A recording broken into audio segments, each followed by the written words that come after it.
I want to ask you, how was recreating the environment in 60s London?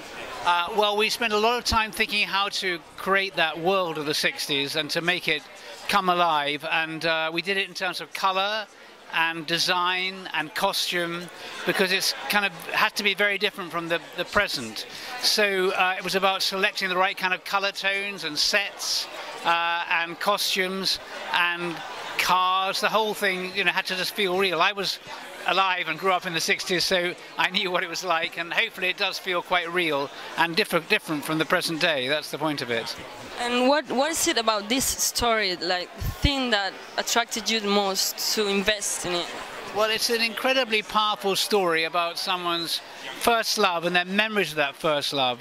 And our central character has a distant memory of having done something rather bad in the past, but he can't remember what it was, and it all comes back to kind of overwhelm him later on in life when a letter comes into his life, and that turns over everything from his past and brings it back, kind of erupts into his present life. He has rather a unpleasant secret in his past life, something he did which is not really very appealing, and that comes back to challenge him and the way he's thinking in his present life. So it's a very emotional story. It's a film about memory, it's about loss, it's about love, and about coming to terms with what really matters to you most of all, and finding that. Do you feel that the film is more optimistic than the real novel? I think the point of the book is a little bit different from the film, but we wanted to stay very truthful to the spirit of the book. So I don't think it's exactly optimistic or pessimistic. I think it still ends with an open question. But life goes on, you know, as it does anyway. I mean, dark things have happened, bad things have been done, you know, things aren't necessarily forgiven that have been done that are bad, but life goes on, and I think you get the sense there is a kind of current of life that moves forward, and you get that also in the books. In that sense, I think it's true to the spirit of it.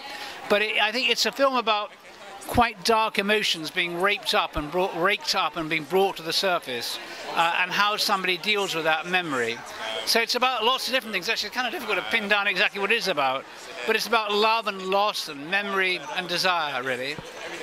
Thank you very much. Thank you. How was your collaboration with Julian Barnes to make this film? Is it like a deep collaboration, or wasn't very involved in this? Wonderfully generous man, and you know, he always told us, go ahead and betray me. He said that both to Nick Payne, the writer, and me, and that was very generous of him. So he really left it to us to do with it as we saw fit.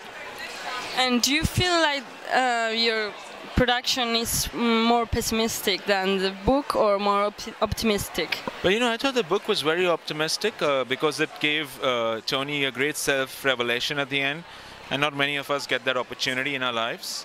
And I feel like the movie is as well, in its own way, you know, does that too. How would you define the film in 3 words? I would not define it in 3 words. It's impossible. I don't think so. I mean, you know, maybe it's possible, I don't know, but I mean, the movie is so much about the toll that life takes on us and why we go through with it anyway. And you know, there's about the stuff of extraordinary literature being in ordinary lives. But that's how I would describe it, yeah.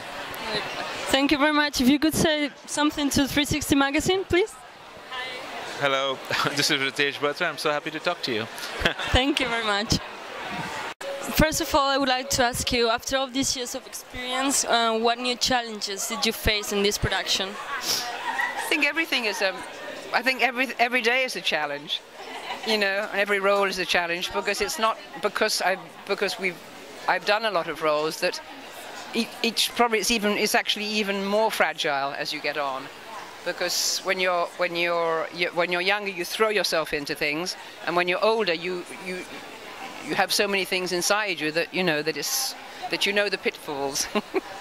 And do you believe that first love stories are always to be remembered? You remember yours?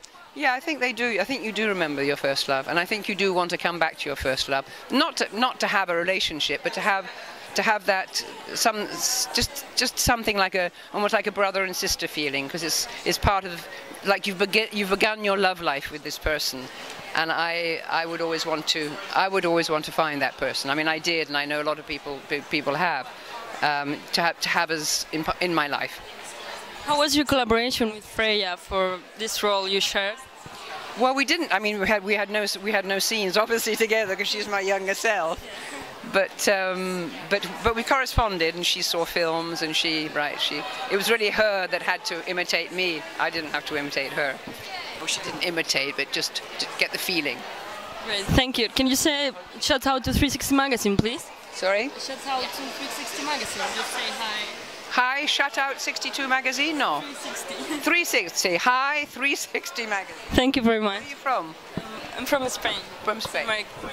And you're from Spain? Okay. We're just going back to this one. Bye. Just 2 questions.